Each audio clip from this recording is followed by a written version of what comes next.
So, with that, let's dive right in with the most controversial statement, expand out from there. Toxic masculinity is not real.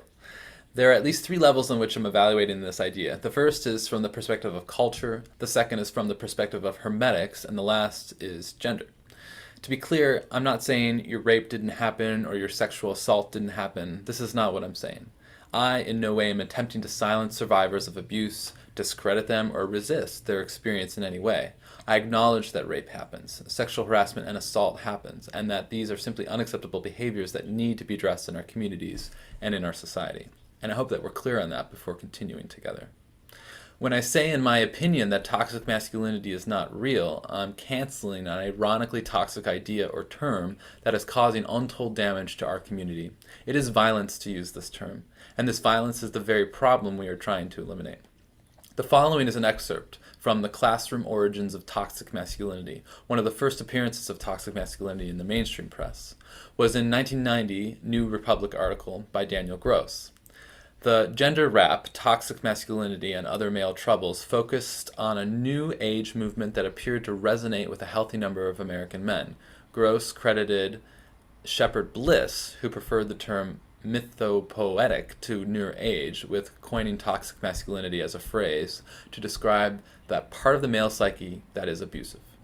Scholars also later point to a psychiatrist, Dr. Terry A. Cooper's, as the source of toxic masculinity as we know it, particularly his definition in a 2005 prison study, which I quote, "Toxic masculinity is the constellation of socially regressive male traits that serve to foster domination, the devaluation of women, homophobia, and wanton violence." Coopers has been studying incarcerated masculinity for most of his career, and in the 80s, he was involved in the pro-feminist men's movement and realized he could integrate his knowledge of gender with his knowledge of prisons. Coopers found that Connell's hegemonic masculinity when applied to prisons was in fact toxic masculinity, which is to say, prison is toxic masculinity in its pure form. He points specifically to black men who are disproportionately, along with Hispanic men, incarcerated by America's justice system. These are men for whom institutionalized racism has shut them off from positive ways of expressing masculinity, excelling at school or at work, for instance, causing them to resort to negative ways like crime.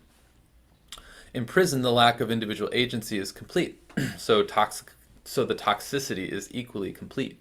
I quote, "I don't think it's a matter of them being inclined to fight with each other and gain dominance. They're not," Cooper says. "Rather, they've been deprived of all the more positive avenues to get ahead, so they choose to maintain their manhood in the prison yard." Many people now view masculinity and gender roles it creates as a combination of behaviors shaped by several factors, including age, race, class, culture, sexuality, and religion. And as such, what defines masculinity can take many different forms. What one society or even subculture views as masculine, another may reject. Masculinity then becomes this shifting idea rather than a hard, narrow set of rules.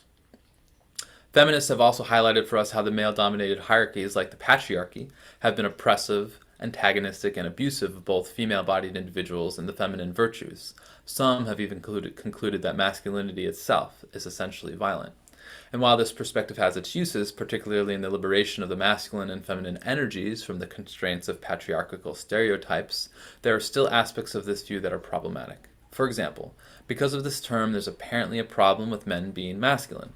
Apparently, or actually, like the patriarchy, this is an attack on femininity as well as masculinity. Those who use shame to attack or control are caught up in structures used to dominate not only women, but also men. And this method is based on fear. The fear of women, that feminists might argue, but I agree, but also the fear of men. Hegemonic masculinity, from the above prison studies, and patriarchy are not the expression of pure masculinity, or divine masculinity, as we like to call it in the mystery school and wisdom traditions. Masculinity is not rooted in abuse. Hegemonic masculinity and patriarchy are an immature expression of power control issues, usually based on some sort of stunted developmental phase in a person's life. I think hardly relevant to high school. In using the term toxic masculinity, I do not believe we're talking about something real. We're talking about a term that was created to describe prison culture and lacks the nuance necessary to accurately capture what we already have words for. I believe what we mean by toxic masculinity is already clearly and accurately defined by misogynistic behaviors that lead to emotional and sexual violence. The problem, and physical violence. The problem with the term toxic masculinity is that it becomes impossible to separate toxic from masculinity. Shepard Bliss, in the citation above, emphasized that the expression he invented is not meant to condemn all males. Yet, I propose that this term inadvertently shames all things masculine and thus lacks the nuance necessary to have an honest discussion about what behaviors are desirable and undesirable in our culture and in our collective consciousness. And toxic anything is, again, in my opinion, a violent and ultimately unsafe method for addressing the societal issue of immature humans doing violent things. Words matter, and toxic masculinity is woefully inadequate for the task of transforming culture.